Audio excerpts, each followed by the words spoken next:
تغطي السوق المحلي من خلال الشركات ومصانع الأدوية الموجودة داخل الأردن. ولنتعرف أكثر وأكثر، نحن الآن في مدينة الحسن الصناعية في مدينة الرمتة العزيزة، من شركة بيلا للصناعات الدوائية، ومعنا الآن سعادة رجل أعمال صاحب هذه الشركة السيد بشار البطاينة. الله يسعد أوقاتك سيدي. يا مرحبا، أهلا وسهلا، شرفت. بشار البطاينة، قبل اللقاء تحدثت عن قصة كفاح وكفاح حتى وصلتم إلى هذه المرحلة، الحمد لله رب العالمين. لكن بدنا نحكي في صميم موضوع لماذا يعني لفت الانتباه اللي هو بيلا. هل هو اسم عربي؟ هل هو اسم أجنبي؟ هل هو اسم روماني؟ حتى نعرف موضوع أول شيء ما المقصود ببيلا. عزيزي، بيلا هو اسم روماني، والمعنى منه الزهرة الجميلة. الزهرة الجميلة. الآن صناعتنا هي صناعة لها علاقة بالجمال، لأنه احنا بنشتغل بالأدوية الجلدية ومعنيين في تحسين صورة الجمال. المعنى الثاني لبيلا وهو بيلا اللي هي مدينة طبقة فحل الرومانية، اللي هي في الأصل نعم، اللي هي في شمال الأردن، وهي مدينة أثرية رومانية. طبقة فحل تحتوي على أقدم مصنع دواء في التاريخ. الرومان في التاريخ نعم، الرومان كانوا يعبوا الأعشاب الطبية في أكياس ويكتبوا عليها الاستعمال وطريقة الاستخدام، يعني كانت باعتبار مصنع أدوية. نعم. الآن من الجميل أنه نقدر نستفيد من التاريخ في صناعة مستقبل أحسن إن شاء الله. إن شاء الله. قصة بيلا كمصنع، تحكي لنا شوي عن بدايات هذا المصنع، أو تحكي لنا عن خبرتك في مجال الصناعات الدوائية. وإحنا بنعرف أنك تخرجت صيدلة من العراق أعتقد، بغداد نعم، من بغداد، وانتقلت إلى خدمة العالم، ثم مارست مهنة الصناعات الدوائية في كبرى الشركات. تحكي لنا نبذة عن عملك وانطلاقتك العملية في موضوع الصناعات الدوائية والصيدلة. عزيزي، أنا طبعا لي الشرف أني تخرجت من جامعة بغداد كلية الصيدلة في عام 1987. طبعا خبرتي في الصيدلة ما كانتش مبنية على الصناعة الدوائية، برغم حبي للصناعة الدوائية لأنها جزء من اختصاص الصيدلة. أكيد. خبرتي تقريبا كلها كان مجملها في المبيعات والتسويق في الأدوية. في الأدوية نفسها. في مجال الأدوية نعم. الآن آخر تجربتي في الدواء كانت مع شركة عالمية متخصصة في الجلد. في الجلد يعني أصناف الكريمات الجلدية اللي هي لها علاقة في الجلد، مستحضرات جلدية. لا جلدية. هي أدوية ومستحضرات يعني زي الالتهابات، زي نعم. الحروق، زي نعم. التشوهات. يعني ابتداء من حب الشباب وللصدفية والإكزيما، كل أدوية الجلد اللي ممكن يحتاجها المريض. نعم. كل ما يخص الجلد. آخر خبرة لي كانت حوالي 16 سنة مع هذه الشركة. الشركة العالمية. الشركة العالمية هي شركة نعم. أردنية؟ لا هي شركة عالمية. أنا كنت مديرهم هنا في الأردن، ومعي مجموعة شركة عالمية داخل الأردن؟ نعم. ومعي مجموعة أسواق زي سوريا، لبنان، اليمن والعراق. ما شاء الله عليك. من هذه التجربة اكتشفت أنه إحنا في موضوع الأدوية الجلدية لا زال في مساحة للصناعة المحلية انها تقدر، او الصناعة الأردنية انها تقدر تنافس في هذا المكان. جميل. لسبب انه انت عارف قوانين الحماية الملكية الفكرية، قوانين حدت من امكانيات الصناعات بسموها الجينيركس اللي التقليدية. صحيح. او تقليد الاصلي، لانه له مضار احيانا. نعم. فانتبهت انه في مجال لنا، وايضا لحبي في الصناعة حبيت انه اسس اشي في الاردن لصناعة محلية، نكون احنا اضافة للصناعات الأردنية الأخرى ولا تنافس هذه الصناعات، لأنه حتى ما نأخذ من حصتها. يعني أنت تخصصت في مجال آخر؟ نعم، اللي هو مجال الجلد. نعم. الآن الفكرة كانت إنه إحنا بحاجة لأصناف تضيف للصناعة المحلية، مش بس في السوق الأردني، حتى في الأسواق الأخرى، بحيث إنه نكون إحنا دائما رواد في إنه نكون دائما إحنا المجددين في الصناعة الدوائية على مستوى الأردن. بدنا نحكي عن أول مرحلة إنتاج وزعتها على السوق المحلي، كيف كان ردود الفعل وكيف كان الطلب على السوق المحلي؟ لا شك إنه كان في صعوبة في البداية. أكيد. لسببين. أول سبب هو يعني سبب له علاقة بمنتجات الجلد، بما يخص منتجات الجلد لا زال يعني في سمعة الدواء كسواء دواء أردني أو منتج أردني لا زالت بحاجة إلى بناء أكثر من الأدوية الأخرى، عشان هيك لقينا شوي صعوبة في البداية.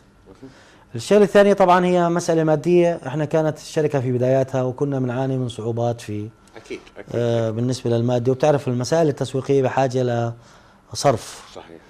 وكان هذا طبعا أحد أهم الصعوبات اللي احنا بنعاني منها. الحمد لله تجاوزتها.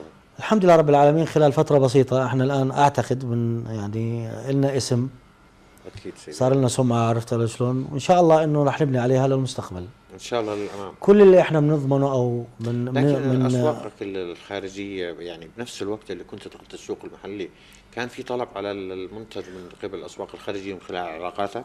يعني احنا من خلال علاقاتنا، مش أنا لها لوحدي كمان. طبعا أنا بحكي عن مجموعة، عن شركة. نعم، لأنه الشركة مش إلي لوحدي، عرفت، احنا مجموعة من الشركاء، عدد صحيح قليل.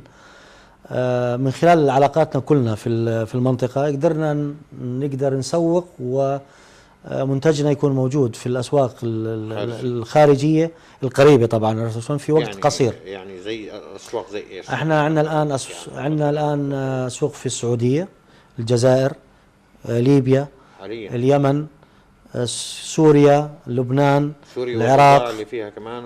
نعم، نعم، ولو طبعا بشكل ابسط، عرفت شلون، بس طبعاً موجود. زي ما حكيت لك، اليمن، لبنان، هلا عمان الان، الحمد لله، قطر. ما شاء الله عليك. اي نعم. يعني الاسواق التصديريه كلها للوطن العربي تقريبا. ان شاء الله. انا بالمرحله القادمه نشوف ان الاسم يعني بيلا يصل الى الاسواق العالميه ان شاء الله. الان وقعنا اتفاقيه جديده مع موزع، عرفت، في المنطقه في اوروبا. بنتكلم احنا عن سوق بريطانيا، بنتكلم عن رومانيا، ما شاء الله، سلوفاكيا، ما شاء وتشيك. ما شاء الله. في مفاوضات نهائيه مع ناس في المانيا، ان شاء الله ربنا يوفقنا يا رب. وايضا عندنا مفاوضات مع ديستريبيوتر موزع في امريكا. ما شاء الله عليك. يعني ايام قليله بنحتفل يعني باش نقول ايام مشان ما نتفائلش، عرفت شلون، انما المساله بحاجه لاكثر من ايام. 1000 ميل يبدا بخطوه ان شاء الله، الله سبحانه وتعالى يوفقنا. بالعكس احنا راح نكون سعيدين، وهذا يعني احد اهدافنا. الكريمات الجلديه اللي هي لها علاقه في الجلد، مستحضرات تجميل، مستحضرات جلديه، لا هي ادويه ومستحضرات، يعني زي الالتهابات، زي نعم. الحروق، زي نعم. التشوهات. يعني ابتداء من حب الشباب وللصدفيه والاكزيما، كل ادويه الجلد اللي ممكن يحتاجها المريض. نعم، كل ما يخص الجلد. اخر خبره لي كانت حوالي 16 سنه مع هذه الشركه. الشركه العالميه. الشركة العالمية هي شركة نعم. أردنية؟ لا هي شركة عالمية. أنا كنت مديرهم هنا في الأردن، ومعي مجموعة شركة عالمية داخل الأردن؟ نعم، ومعي مجموعة أسواق زي سوريا، لبنان، اليمن، والعراق. ما شاء الله عليك. من هذه التجربة اكتشفت إنه إحنا في موضوع الأدوية الجلدية لا زال في مساحة للصناعة المحلية انها تقدر، او الصناعة الأردنية انها تقدر تنافس في هذا المكان. جميل. لسبب انه انت عارف القوانين، قوانين الحماية الملكية الفكرية، قوانين حدت من امكانيات الصناعات بسموها الجينيركس اللي التقليدية، صحيح. او تقليد الاصلي. لانه له مضار احيانا. نعم. فانتبهت انه في مجال لنا، وايضا لحبي في الصناعة حبيت انه اسس اشي في الاردن لصناعة محلية، نكون احنا اضافة للصناعات الاردنية الاخرى ولا تنافس هذه الصناعات، لانه حتى ما ناخذ من حصتها. يعني انت تخصصت في مجال اخر. نعم، اللي هو مجال الجلد. نعم. الان الفكرة كانت انه احنا بحاجة لاصناف تضيف للصناعة المحلية، مش بس في السوق الاردني، حتى في الاسواق الاخرى، بحيث انه نكون احنا دائما رواد في انه نكون دائما احنا المجددين في الصناعة الدوائية على مستوى الاردن. بدنا نحكي عن اول مرحلة انتاج وزعتها على السوق المحلي، كيف كان ردود الفعل وكيف كان الطلب على السوق المحلي؟ لا شك انه كان في صعوبة في البداية. اكيد. لسببين. اول سبب هو يعني سبب له علاقة بمنتجات الجلد، بما يخص منتجات الجلد لا زال يعني في سمعة الدواء كسواء دواء أردني أو منتج أردني لا زالت بحاجة إلى بناء أكثر من الأدوية الأخرى، فعشان هيك لقينا شوي صعوبة في البداية. الشيء الثاني طبعا هي مسألة مادية، احنا كانت الشركة في بداياتها وكنا بنعاني من صعوبات في أكيد. بالنسبة للمادة، وبتعرف المسائل التسويقية بحاجة لصرف. صحيح. وكان هذا طبعا أحد أهم الصعوبات اللي احنا بنعاني منها. الحمد لله تجاوزتها. الحمد لله رب العالمين خلال فترة بسيطة. احنا الآن أعتقد من يعني لنا اسم، أكيد سيدي. صار لنا سمعة، عرفت شلون، وإن شاء الله إنه رح نبني عليها للمستقبل إن شاء الله للأمام. كل اللي احنا بنضمنه أو لكن أسواقك الخارجية يعني بنفس الوقت اللي كنت دخلت السوق المحلي كان في طلب على المنتج من قبل الأسواق الخارجية من خلال علاقاتك؟ يعني احنا من خلال علاقاتنا، مش أنا لها لوحدي كمان. طبعا أنا بحكي عن مجموعة، عن شركة. نعم، لأنه الشركة مش إلي لوحدي، احنا مجموعة من الشركاء، عدد صحيح قليل.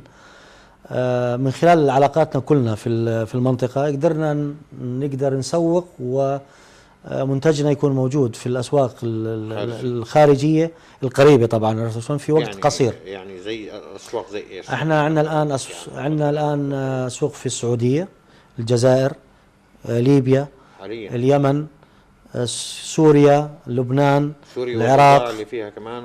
نعم، اي نعم، ولو طبعا بشكل ابسط، عرفت شلون، بس طبعاً موجود. زي ما حكيت لك، اليمن، لبنان، هلا عمان الان، الحمد لله، قطر. ما شاء الله عليك. اي نعم. يعني الاسواق التصديريه كلها للوطن العربي تقريبا. ان شاء الله. انا بالمرحله القادمه نشوف ان الاسم يعني بيلا يصل الى الاسواق العالميه ان شاء الله. الان وقعنا اتفاقيه جديده مع موزع، عرفت، في المنطقه في اوروبا. بنتكلم احنا عن سوق بريطانيا، بنتكلم عن رومانيا، ما شاء الله، سلوفاكيا، ما شاء وتشيك. ما شاء الله. في مفاوضات نهائيه مع ناس في المانيا، ان شاء الله ربنا يوفقنا يا رب. وايضا عندنا مفاوضات مع ديستريبيوتر موزع في امريكا. ما شاء الله عليك. يعني ايام قليله بنحتفل يعني باش نقول ايام مشان ما نتفائلش، عرفت شلون، انما المساله بحاجه لاكثر من ايام. 1000 ميل يبدا بخطوه ان شاء الله. الله سبحانه وتعالى يوفقنا، بالعكس احنا راح نكون سعيدين، وهذا يعني احد اهدافنا.